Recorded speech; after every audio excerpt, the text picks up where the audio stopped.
Morning, everyone. Welcome to today's morning meditation. We are in the book of Jonah in chapter 1. I'm going to begin reading from the first verse, and we're only going to go down a few verses and then think a little bit about what God is showing us in this wonderful book.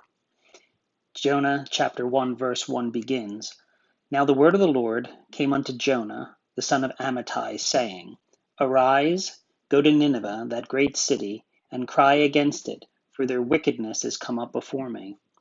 But Jonah rose up to flee unto Tarshish from the presence of the Lord, and went down to Joppa. And he found a ship going to Tarshish.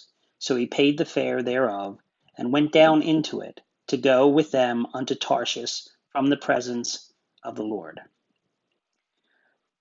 This is not the first time that Jonah received the word of the Lord. We know that Jonah makes other predictions regarding the kingdom prior to God sending him on this quest to go to Nineveh. So he understood the voice of the Lord. And he understood the greatness of God because he had seen that prophecy actually come true during his days. Yet when God asked him to go to Nineveh, Jonah rises up and goes to a completely different place. And it says that his intent was to flee from the presence of the Lord. It's an interesting thing that happens whenever we determine in our heart that God's will is not the right course. Jonah didn't want to go to Nineveh, and he didn't think that God's plan for that city was a good one. So he was going to come up with his own plan and thwart God's intentions by fleeing away to Tarshish. When we begin to delude ourselves into thinking that our way is better than God's way, we delude ourselves in many other areas as well. We begin to believe really strange things, and one of them is that we are somehow going to change the plan and the sovereign will of God by our actions. Jonah understood in his heart that God was all powerful, yet there was a sense in him that he could do something that would keep God from achieving his purposes. And that's just a lie that we tell ourselves. And it's a lie that doesn't hurt us. Let me rephrase that. It's a lie that doesn't hurt God, nor hinder his plan, but rather costs us greatly. I'm sure you're familiar with this book, and you're going to know that Jonah's plan won't work, that he will end up in Nineveh just as God intended. But in verse 3, look at what this verse entails. It says that he went to flee, to go to Tarshish. He goes down to Joppa, that port city. He finds a ship going to Tarshish, and he paid the fare thereof. That disobedience to God always comes at a cost, and it's a cost that we pay. Whenever in your life you decide that your way is better than God's way, understand right off the bat that there's going to be a high price, and it's a price that you're going to pay.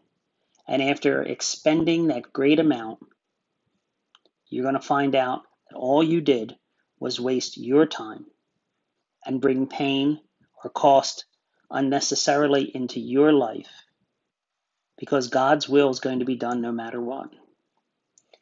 We are so much wiser when we just submit ourselves to the will of God. Not just because his will can't be resisted. It's not that we give up just because we have no hope in the fight. That's perfectly true.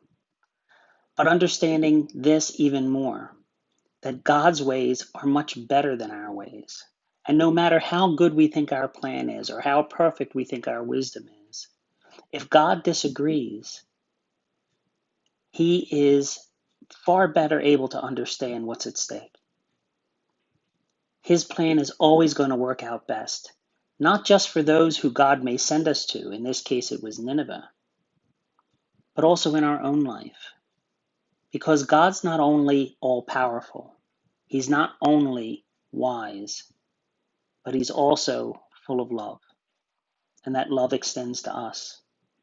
So whatever He asks, even if it's difficult, even if it's costly, we can be sure that His love will protect us as we are obedient to Him. I can't think of a better example than the example of Jesus Himself, who had to pay the highest price by going to the cross in obedience to God. But the love of God didn't leave His Son in a grave. His obedience to God, although costly, was met with an even greater weight of glory that God had planned. There was a resurrection, and there was a coronation, and He sits now at the right hand of God, righteous, holy, and pure, soon to come back and be King of kings and Lord of lords of all the earth for eternity. God's plan is the best plan. He may be asking you to do something today that's difficult, that's uncomfortable, or something that you don't understand. Trust in Him to know best and walk in obedience. Don't try to run away. The cost is much too high, and it always, always fails in the end. Have a great day, guys. Bye.